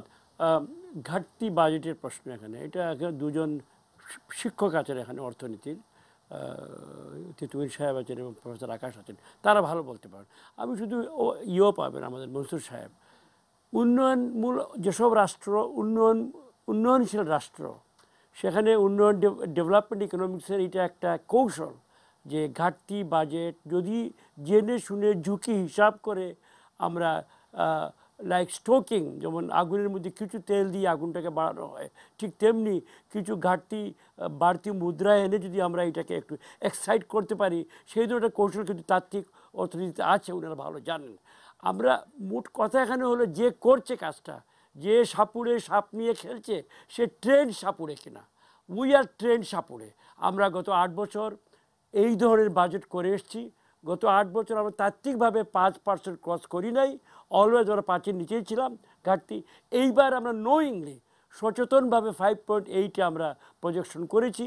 আমার ধারণা আমাদের সক্ষমতা বেড়েছে এবং আমাদের যে সক্ষমতা, কৌশলগত সক্ষমতা বেড়েছে, আমরা বোধহয় ম্যানেজ করতে পারবো। কেন আমরা এটা করলাম কারণ ইতিমধ্যে আমাদের অর্থনীতি এতটা স্ফীত হয়েছে এবং এতটা বেড়েছে যে তাকে আরও বাড়তি আমাদের ফায়ার দেওয়া দরকার। সেটা দিতে গিয়ে আমরা এবার একটু বেশি করে আনছি। এই যে 1.5 লক্ষ কোটি টাকার কথা বললেন জুলাস, সেই বাড়তিটা কিন্তু আমরা we are not the only country in the world যে এটা করছে।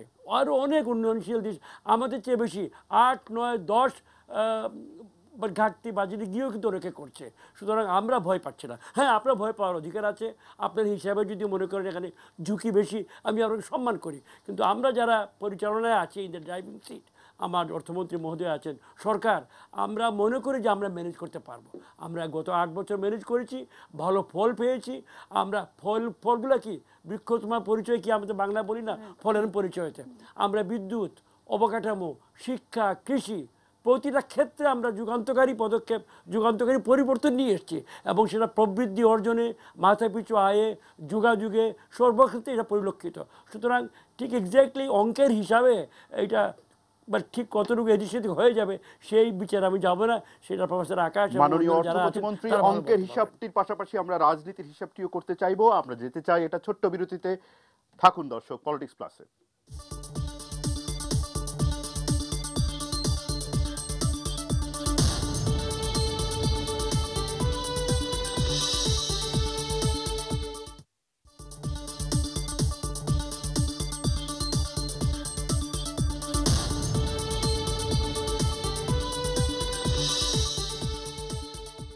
নিউজ আওয়ার এক্সট্রার বিশেষ আয়োজন বাজেট নিয়ে আমরা কথা বলছি। বিগ বিজ আমাদের আজকের শিরোনাম। সেই বিগুলোর মধ্যে অনেকগুলো বি আমরা ব্যাখ্যা করেছি। বাবল বাজেট কিনা এবং ঘাটতি নিয়ে কথা হচ্ছিল। বিরতির আগে আমরা একটু তাওহি তাওয়ালের কাছে শুনতে চাই। তাওহি তাওয়াল যেখানে শেষ করলেন সেটা তরুণদের জন্য আসলে এই বাজেট কি ইত্যাদি এরকম নানান প্রশ্ন ছিল। সেটার ঠিক স্পেসিফিক প্রশ্নের উত্তর আমরা মাননীয় অর্থ প্রতিমন্ত্রীর কাছ থেকে পাইনি, হয়তো তিনি দেবেন।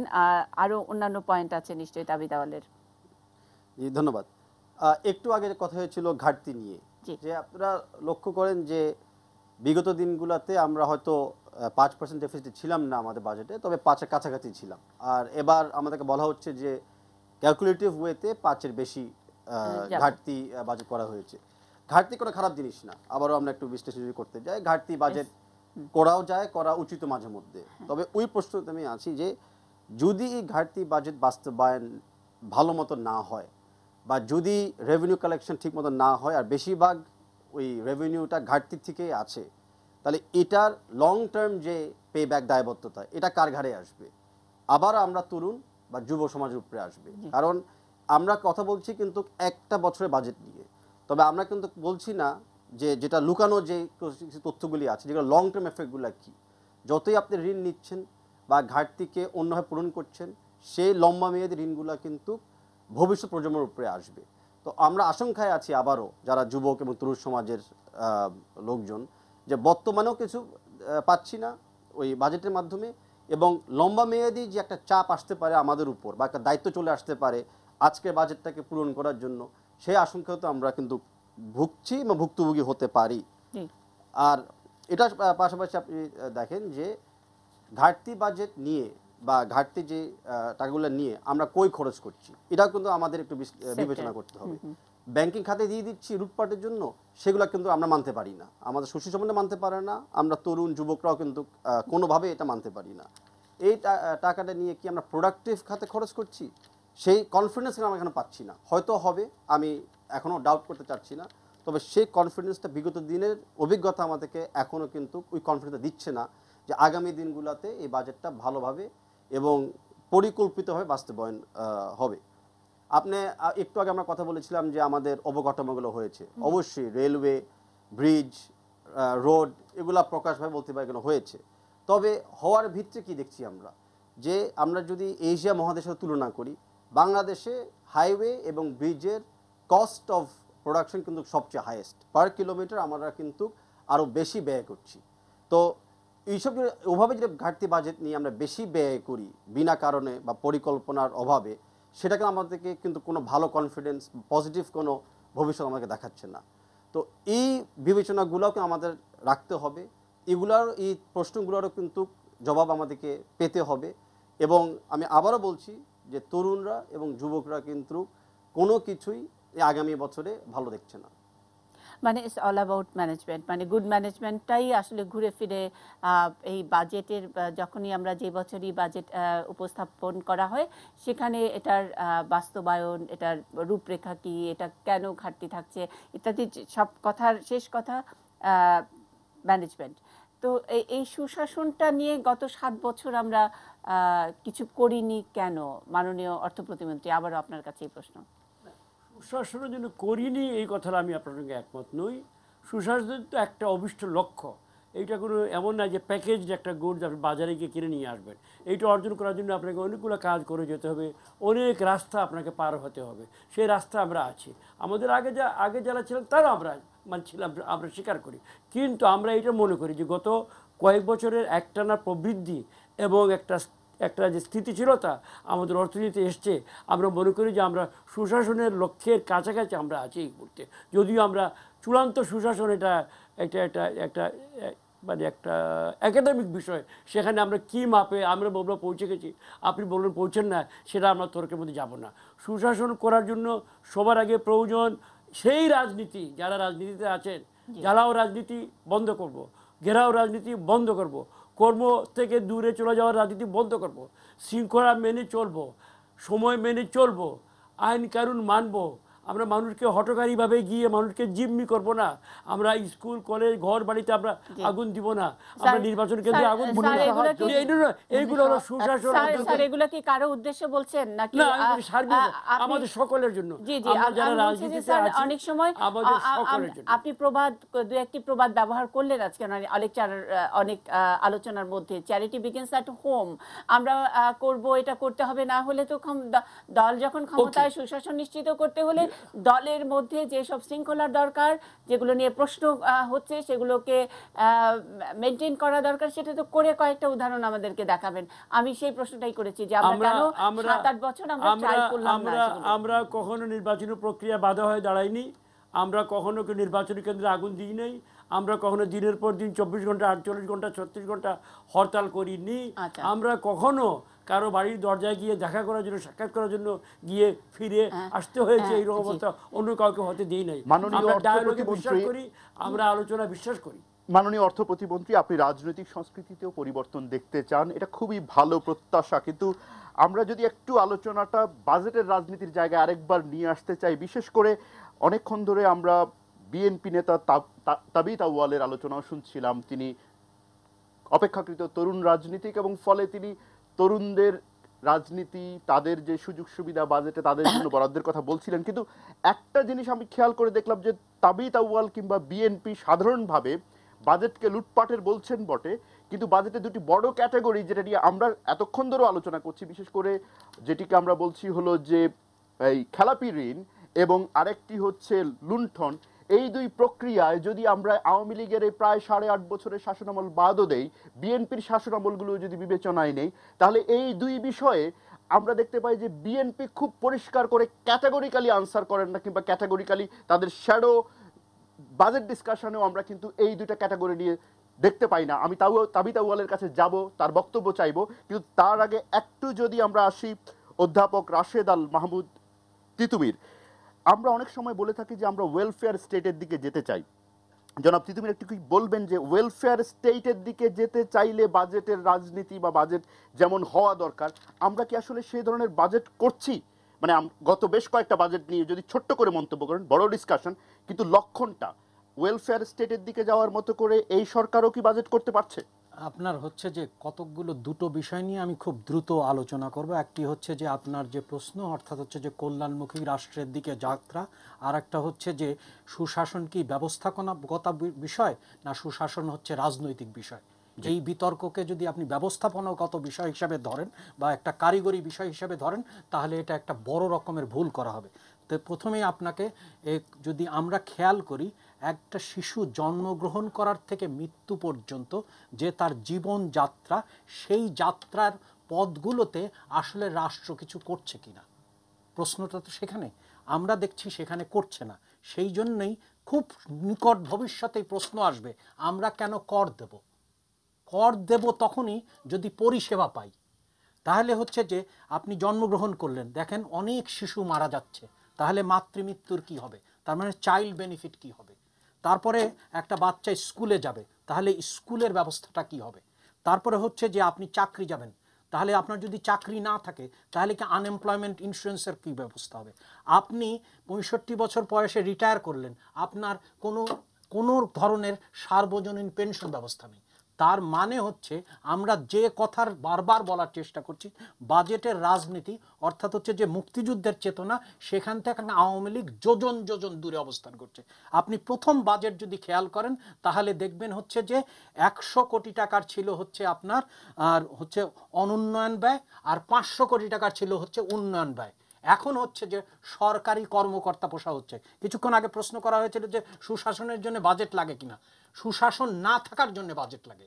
অর্থাৎ হচ্ছে যে আপনার রাষ্ট্র যখন কর্তৃত্ববাদী হয়ে যায় তখন তাকে পুলিশ পুষতে হয়। তার মানে আপনি যখন সেবার কথা বলছেন, তাহলে সেবার জন্য তো বাস্তবে জনপ্রশাসন থেকে শুরু করে বলি সেটা হলো সরকারের, বলছি যে শিক্ষা, স্বাস্থ্য এবং প্রশাসন, সমস্ত ক্ষেত্রে পুলিশ, সমস্ত ইভেন বিচার বিভাগ, সমস্ত ক্ষেত্রে তো মানুষ লাগবে, এইচআর লাগবে। তাহলে সেখানে বিনিয়োগ লাগবে না? না না, অবশ্যই নিঃসন্দেহে সেবা পেতে চাইলে সেই বিনিয়োগ তো করতে হবে। সেটাই তো আমি পয়েন্টটা বলছি যে অর্থাৎ সেখানে বেতন বা আপনি যেভাবে বলছেন, না না বেতন না, আপনার খাতটা কি হবে? আপনার খাতটা হবে কি কল্যাণমুখী রাষ্ট্রের জন্য পদযাত্রা, না হচ্ছে যে আপনার আসলে পারিতোষিক বর্গ তৈরি করা? প্রশ্নটা সেখানে। এবং আমাদের অর্থ প্রতিমন্ত্রী একটি কথা বলেছেন, তার সাথে আমি একমত, ঘাটতি বাজেট আমরা সবাই পক্ষে, কিন্তু প্রশ্নটা হচ্ছে যে কেন ঘাটতি এবং এই ব্যয়টা কোথায় করা হবে? আমরা যদি অর্থনীতিতে আপনার মাল্টিপ্লায়ার ইফেক্ট তৈরি করে তাহলে তো অবশ্যই ঘাটতি বাজেটের পক্ষে, কিন্তু যদি ভোগ ব্যয় তৈরি করে তাহলে আমরা নিঃসন্দেহে সেটার বিরুদ্ধে। কারণ আপনি দেখছেন বাজেটে 1 নম্বর বরাদ্দ হচ্ছে বেতন, সেটা একটা ভোগ। 2 নম্বর বরাদ্দ হচ্ছে সুদ আসল পরিশোধ, অর্থাৎ হচ্ছে আপনি ক্রমাগত ঋণ করছেন, ঋণের জালে আষ্টে পৃষ্ঠে যাচ্ছেন। এরশাদ আর আমলকে বলা হতো বৈদেশিক সাহায্য নির্ভরশীলতার, আর এখন হচ্ছে যে আপনার ঋণের দশক। কিন্তু যেটা মৌলিক প্রশ্ন আমরা সেটা করছি না, এবং আলোচনা কেবল শুরু হয়েছিল, সেটি হচ্ছে বাজেট কার জন্যে? আপনার আমার জন্যে। তার মানে আমি কর্মসংস্থান চাই। আমি যদি যুবক হই তাহলে আজকে বাংলাদেশের যদি ক্ষেত্র লক্ষ্য করেন তাহলে দেখবেন হচ্ছে যে 15 থেকে 29 বছরের মানুষের সংখ্যা 40% মানুষ না আছে কোনো কর্মসংস্থানে, না আছে কোনো শিক্ষায়, না আছে কোনো প্রশিক্ষণে। এবং বাংলাদেশে গত 20 বছরে সর্বনিম্ন কর্মসংস্থান তৈরি হয়েছে সাম্প্রতিককালে। তার মানে হচ্ছে যে আমরা একটা ডামাডোল তৈরি করছি যেখানে হচ্ছে কর্মসংস্থানহীন প্রবৃদ্ধি হচ্ছে।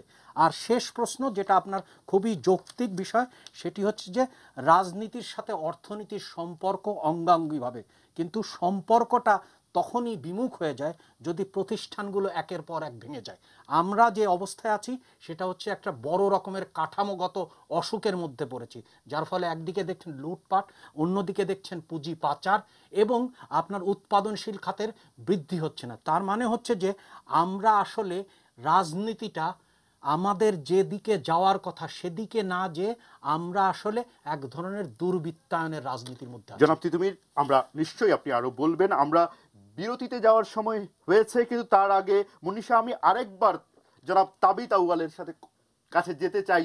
বিশেষ করে আমি যে প্রসঙ্গটির অবতারণা করেছিলাম যে ঋণ খেলাপির সংস্কৃতি এবং টাকা পাচারের সংস্কৃতি নিয়ে কোনো ক্যাটাগরিক্যাল মন্তব্য আমরা তার কাছ থেকে পাচ্ছি না, কিংবা বিএনপি থেকেও পাচ্ছি না।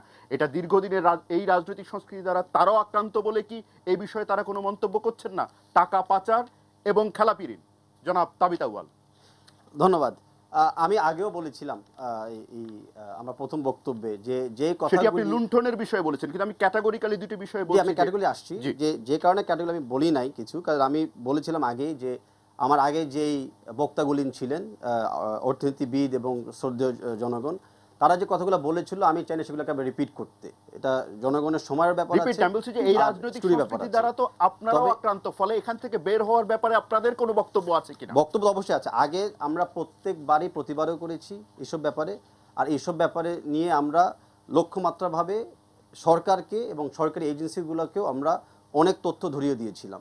একটা এক্সাম্পল হলো যে আমরা দেখিয়ে দিয়েছিলাম যে সরকার যখন বলতে চেয়েছিল যে ক্যাপিটাল মেশিনারি ইম্পোর্ট বেড়ে গেছে, বলতে চেয়েছিল যে প্রাইভেট সেক্টর বিনিয়োগ বেড়ে গেছে, আসলে আমরা দেখিয়ে দিয়েছিলাম যে ক্যাপিটাল মেশিনারি ইম্পোর্টের সাথে সাথে সুইস ব্যাংকের ডিপোজিটগুলো বেড়ে গিয়েছিল, সিঙ্গাপুরে ইনভেস্টমেন্ট বাংলাদেশিদের বেড়ে গিয়েছিল। তার মানে কি ক্যাপিটাল মেশিনারিতে কিচ্ছু আসে নাই, ওভার ভয়েসিং করে সরকারি কিছু মহলরা টাকা বিদেশে প্রচার করে নিয়ে গেছে। আমরা এর আগেও এর পরেও বলেছিলাম যে 80 মিলিয়নের চেয়ে বেশি মার্কিন ডলার যখন বাংলাদেশ ব্যাংকের থেকে হাওয়া হয়ে গিয়েছিল, সেই তথ্য প্রযুক্তি নিয়েও, টাকা পয়সা নিয়েও এবং আন্তর্জাতিক মহান আইন নিয়েও আমরা বাংলাদেশ ব্যাংকের গভর্নর মহোদয়ের কাছেও কিন্তু আমরা প্রস্তাব রেখেছিলাম যে কীভাবে এই টাকাগুলোকে খুঁটিয়ে দেশে ফেরত আনা যায়। সেখানে আমরা কিন্তু ক্যাটেগরি বলেছিলাম যে লুটপাট বন্ধ করতে হবে, দেশের আয়কে দেশে ফেরত নিয়ে আসতে হবে। এখন আমরা আপনি জানেন যে বিএনপি সরকার যতবারই ক্ষমতায় ছিল ততবারই কিন্তু শেয়ার মার্কেটে কোনো স্ক্যাম তো হয়ে নাই, উল্টা আমাদের ক্যাপিটাল মার্কেটস প্রোগ্রেসিভ নেচারের ছিলেন। বিএনপি সরকার সাইফুর রহমান সাহেব আসার পর থেকে কিন্তু সাপ্লায়ার্স ক্রেডিট যেই ফেসিলিটিটা ছিল, যেটা আমাদের দীর্ঘমেয়াদী ঋণকে প্রচলিত রাখছিল, সেটাকে উনি বন্ধ করে দিয়েছিলেন। তো আবার আমি ক্যাটাগরি বলছি যে এগুলোর বিপক্ষে আমরা আছি।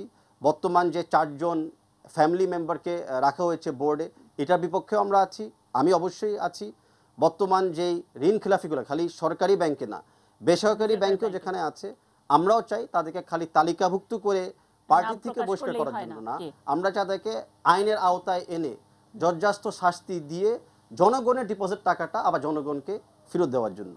আমি চাই নাই অতির কথা বেশি বলতে, আমার লক্ষ্যমাত্রা ছিল যে ওই কাদা ছড়াছড়ি পলিটিক্সের কথাবার্তা না বলে, কিন্তু সাধারণভাবে এই অভিযোগগুলো যাদের বিরুদ্ধে টাকা পাচার কিংবা ঋণ খেলাপ, সেটা আমরা দেখে থাকি, সেই মানুষগুলো সাধারণভাবে গণমাধ্যম নানা সময়ে যেই নামগুলো এসে থাকে সেগুলো প্রধান 2 দলেই বিভক্ত হয়ে আছেন।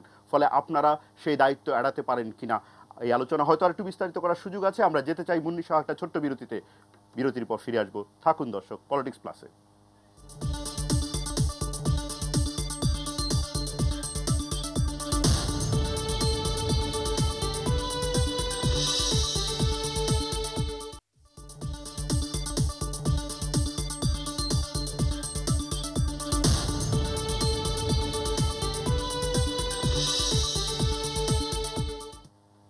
বাজেট বিগ বিস আমাদের আজকের নিউজ আওয়ার এক্সট্রার শিরোনাম। আমরা নিউজ আওয়ার এক্সট্রা এবং পলিটিক্স প্লাস দুটি আয়োজন একসাথে করে একটা লম্বা আলোচনার মধ্যেই আছি। সঙ্গে আছেন অর্থ প্রতিমন্ত্রী এম.এ. মান্নান, আছেন বিএনপি নেতা তাবিত আওয়াল, আছেন অর্থনীতিবিদ অধ্যাপক এম.এম. আকাশ, আমাদের সঙ্গে ঢাকা বিশ্ববিদ্যালয়ের ডেভেলপমেন্ট স্টাডিজ বিভাগের অধ্যাপক রাশিদ আল মাহমুদ তিতুমিরও আছেন, সহকর্মী নূর সাফা জুলহাজও আছেন এই আয়োজনের মধ্যেই।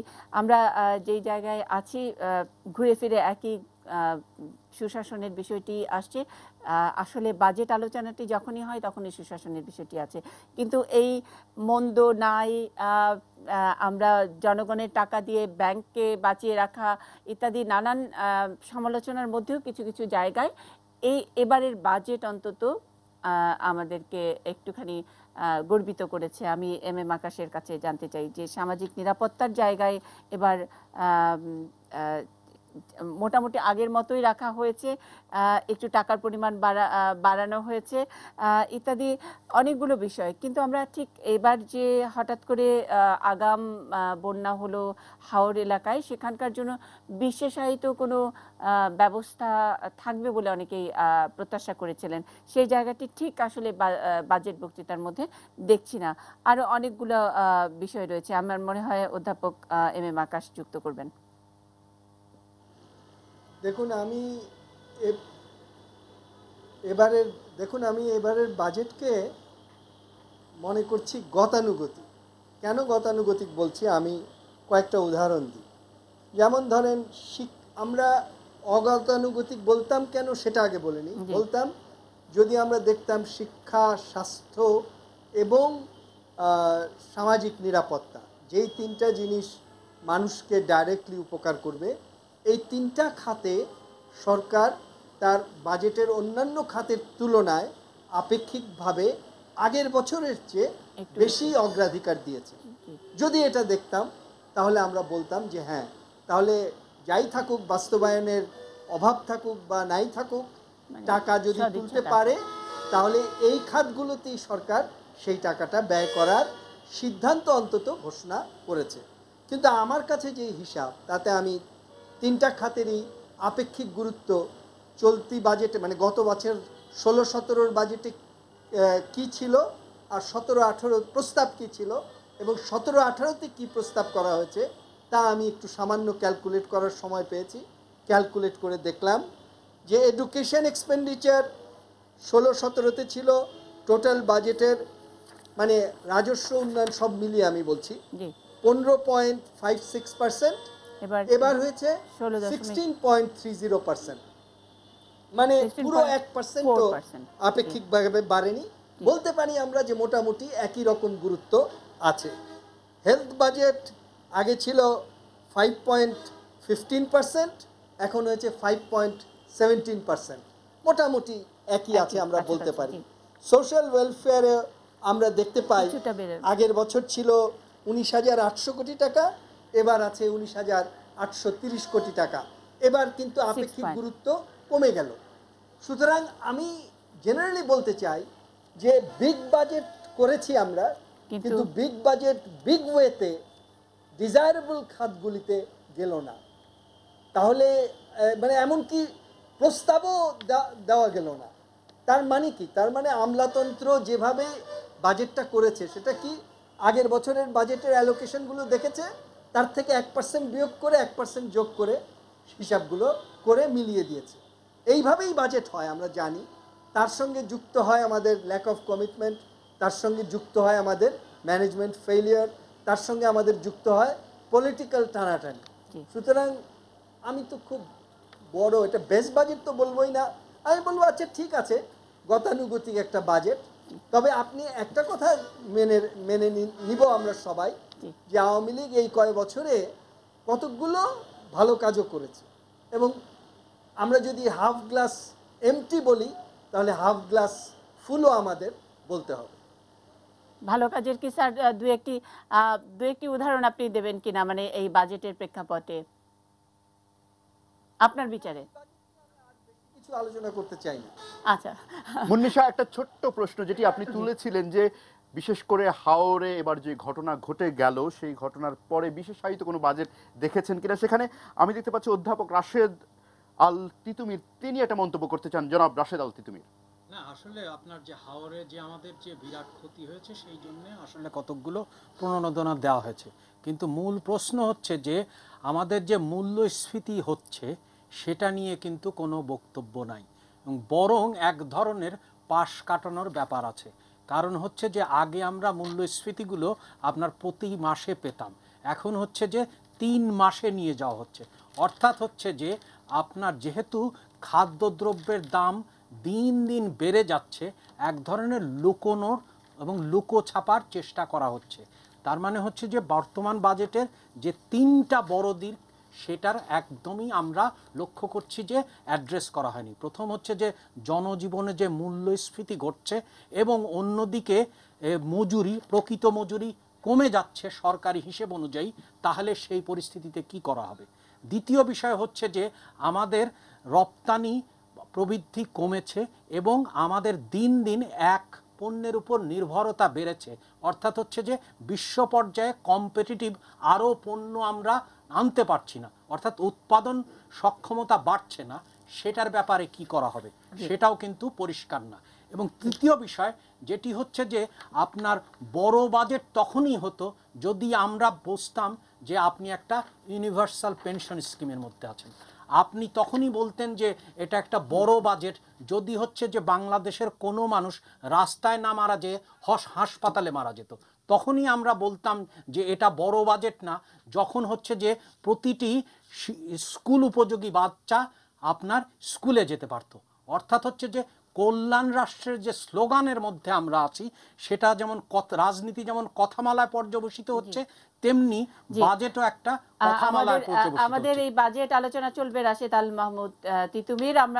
আমরা একটু অর্থ প্রতিমন্ত্রীর কাছে একেবারে সোজা সাপটা প্রশ্ন, যে চ্যালেঞ্জটা কি মনে করছেন? যদিও ভ্যাট 15% হারে ভ্যাট প্রয়োগ দিয়ে রাজস্ব এনবিআর এর উপরে যে ডিপেন্ডেন্সি, আমরা যেই সক্ষমতার কথা এতক্ষণ ধরে বললাম, সেটার আগের বছর বিগত সময়গুলোর সক্ষমতার বিচার করে আমরা হয়তো আগামী বছরে হঠাৎ করে মুখ থুবড়ে পড়বো কিনা, সেই জায়গায় তার উপরে আবার ঘাটতি বাজেট, সেগুলো আসলে ম্যানেজ করব কি করে? আপনি চ্যালেঞ্জটা কোথায় দেখছেন সবচেয়ে? ধন্যবাদ। চ্যালেঞ্জ যাওয়ার আগে if you kindly allow me, আমি দুজন সম্মানিত অধ্যাপক আছেন, ওনাদের ডক্টর মাহবুব ডক্টর তিতুমির কল্যাণের কথা বললেন, আর ডক্টর আকাশ বললেন যে শেষে কয়েকটা ফিগার বললেন। আমি তাকে সবিনয়ে বলতে চাই যে তিনি ফিগারগুলো বলছেন সামান্য বেড়েছে, কিন্তু অ্যাবসলিউট টার্মে পরিমাণে অনেক বেড়েছে, কারণ গত বছর তুলনায় এবার বাজেট অনেক বড়, সুতরাং ওই পার্সেন্টেজ থাকলেও টাকার পরিমাণ বেড়েছে এবং সামান্য কিছু বেড়েছে, সুতরাং সার্বিকভাবে আগের তুলনায়। তবে আই এম নট হ্যাপি, আমি চাই আর বেশি হোক, আপনার সঙ্গে আমি পুরোপুরি একমত, কিন্তু আমরা স্থবির নই। 1 নম্বর ডক্টর তিতুমিরের কথাটা যেটা, তিনি কল্যাণ চান, I am also with him, আমিও কল্যাণ চাই। আমাদের মূল সমস্যাটা কি ডক্টর তিতুমির? এই মুহূর্তে দারিদ্র, শিশু মৃত্যু, নিরক্ষরতা। আমি কি এইগুলো আগে অ্যাটাক করব, নাকি আমি সামাজিক ইন্টারনালি যে আমাদের একটা ডিসহারমোনি আছে সেগুলো অ্যাড্রেস করব? সেগুলো অ্যাড্রেস করার জন্য আমাকে দারিদ্রকে অ্যাড্রেস করতে হচ্ছে, নিরক্ষরতাকে অ্যাড্রেস করতে হচ্ছে। শিশু মৃত্যুর হার কি আমরা কমাইনি? মাতৃমৃত্যুর হার কি আমরা কমাইনি? আমরা কি গ্রামেগঞ্জে কমিউনিটি ক্লিনিক নিয়ে যাইনি? আমরা কি মা বোনদের দরজার কাছে চিকিৎসা সেবা নিয়ে যাইনি? এগুলো তো আমরা স্বীকার করবো। এই দুটা পরে চ্যালেঞ্জ আমি আপনার কথা আসছি স্যার। হাইপোথেটিক্যাল প্রশ্ন, আসলে বাজেটটা তো পুরোটাই হাইপোথেটিক্যাল। 15% ভ্যাট ধরে আমরা আসলে রাজস্বের উপরেই নির্ভরতা মানে ভর করে আমাদের সবচেয়ে বড় সবচেয়ে ভালো বাজেট আমরা দিলাম অবশ্যই। এবং হাইপোথেটিক্যাল প্রশ্নটি হলো যে রাজস্ব আদায়ের সক্ষমতার যে বিচার, তাতে এটা এবারের চেয়েও আরো অনেক খারাপ হলো, তখন আপনারা কি করবেন? টাকা কোত্থেকে পাবেন? চ্যালেঞ্জ কথা আপনি প্রথম বলছেন। টাকা তো আমরা প্রজেক্ট করেছি, এটা তো always budget is an exercise in the future. আগামী বছরে আমরা একটা প্রক্ষেপণ করে এটা করেছি। এখন যদি দেখা যায় সব ধ্বংস হয়ে গেছে, বিরাট দুর্যোগ হয়ে গেছে, হোল থিংস মে কোলাপস, ওইটা আমরা ধরছি না। আমরা আশা করছি আমরা জানি যে আমরা ঋণও করব, যে প্রশাসন স্থবির থাকে, নির্বাচনের শেষ বছর জনপ্রশাসনে বরাদ্দ বাড়ান না কেন, তাদের স্লথ হয়ে যায়। এবং আপনি এবারে এনবিআর এর পারফরমেন্স যেটা পেয়েছেন তার চেয়ে ভালো যে পাবেন তার কোনো নিশ্চয়তা নাই, কিন্তু তার চেয়ে অনেক স্লো হবে, সেটা অন্তত আমাদের বিগত সময়কাল সেক্ষেত্রে স্যার কোথেকে এইটা আমার চ্যালেঞ্জ। তো আদার থিংস রিমেইনিং সেম, আমাদের এনবিআর জায়গায় থাকবে, আমরা আমাদের জায়গায় থাকবো। দেশে যে একটা সার্বিক সামাজিক শৃঙ্খলা এবং শান্তি আছে এইটা সঠিক থাকবে।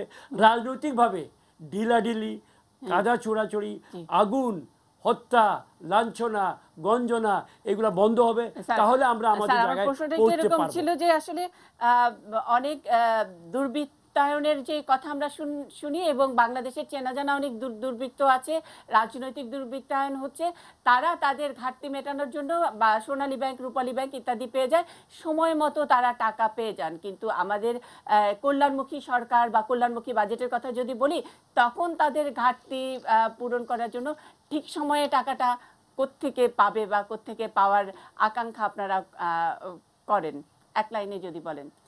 না, সময় মতো টাকাটা পাবেন নাকি?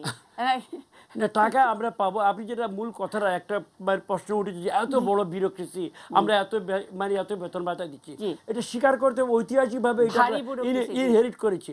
আমরা লোক দিয়ে কাজ করাই, আমাদের যন্ত্রপাতি কম, প্রযুক্তি কম, শিক্ষা দীক্ষা কম, সুতরাং সেখানে তো আমরা আবহমান কাল থেকে লোক দিয়ে আমরা ধীরে ধীরে এটা সাবস্টিটিউট করে আধুনিকায়নের দিকে যাচ্ছি। সুতরাং এইসব চ্যালেঞ্জ আমাদের এখানে আছে। টাকাও আমাদের কাছে, আমরা যদি ঘরে টাকা রেজ না করতে পারি, উই ক্যান বড়। এডিবি আছে, ওয়ার্ল্ড ব্যাংক আছে, এইবি আছে, টাকার কোনো অভাব পৃথিবীতে সক্ষমতার অভাব আছে। বিদেশ নির্ভরতার একটা ইঙ্গিত আসলে দিয়েছেন, এর মধ্যে বৈদেশিক সহায়তা বাবদ ৫,৪০৯ কোটি টাকার কথা লিখেছেন। দরকার হলে এর চেয়েও বেশি আপনারা নেবেন এবং সেটার জন্য আসলে সুশাসন, আমরা ম্যানেজ করতে পারব, জনসংযোগ ম্যানেজ করতে পারবেন। অনেক অনেক ধন্যবাদ। ঠিক সময়ে যেন আমাদের এই ঘাটতি বাজেট যেন অনেক অনেক বেশি ঘাটতির বাজেট না হয়, বিগ বাজেট যেন সত্যি সত্যি বিগ বাজেট থাকে, গ্র্যান্ড বাজেট থাকে, সেরকম একটি শুভকামনা থাকলো আপনাদের সকলের প্রতি। বাজেট নিয়ে যেরকম আমরা খুব গানগর্ভ আলোচনা করি, তার মধ্যে বাজেট নিয়ে অনেক ধরনের মজাও হয়। আজকে সারাদিন ধরে আমাদের বার্তাকক্ষে বাজেটের খুব ভারী ভারী কথার মধ্যে একটি গান চলছিল। শেষ করবো ওই গানটি শোনাতে, গানটি দিয়ে আজকের এই আয়োজন শেষ করছি। যারা ছিলেন সকলের প্রতি কৃতজ্ঞতা, ধন্যবাদ। আবারও দেখা হবে আগামী কোনো আয়োজনে। শুনবো আমাদের বার্তাকক্ষের একটি মজার গান আজকের বাজেটকে উপলক্ষে।